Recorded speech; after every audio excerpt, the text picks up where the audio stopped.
So in whatever season you are, you can trust God who is true to His word in every season. Sing a new song. Sing a new song. What kind of song you've been singing for the past season, Igsoon?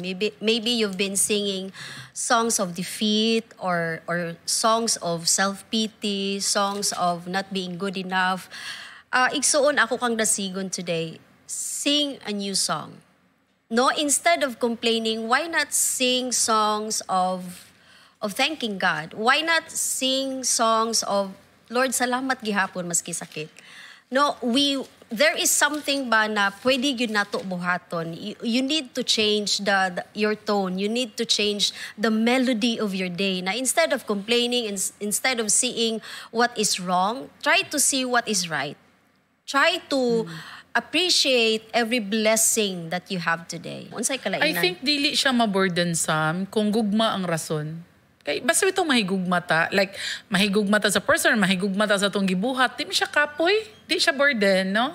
So pwede ka mag-live din 1 hour.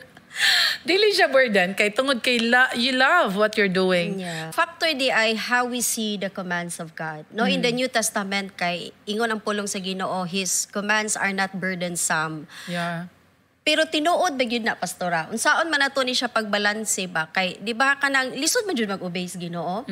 Pero nganong giingon man pud sa Bible na His commands are not burdensome. Kay ang gugma manggod kay kanang kuan siya ba, maghatag siya sa imo bitaw og kanang murag energy, no? Nga or kanang motivation or courage. Ang gugma kay bold, grabe mo yun naka-courageous kung mahigugma ka.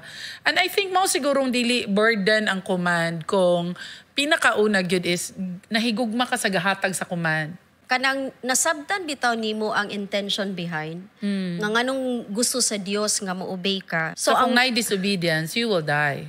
A dream will die. You will die. A dream will die or you will literally die. Yeah, kay like, guard my instructions as you guard your own eyes. No, ang atong mata wala lang gyud siya gi-create nga murag naa siya sa ibabaw nga part. No, kay can you imagine kung ang imong mata naa sa tiil, dili nimo makit-an ang mga panghitabo. And ingon ang pulong sa Ginoo na as you guard your own eyes, meaning intentional ka sa unsaing imong mga nakita, dapat intentional sad ka how you guard or how you see my instructions.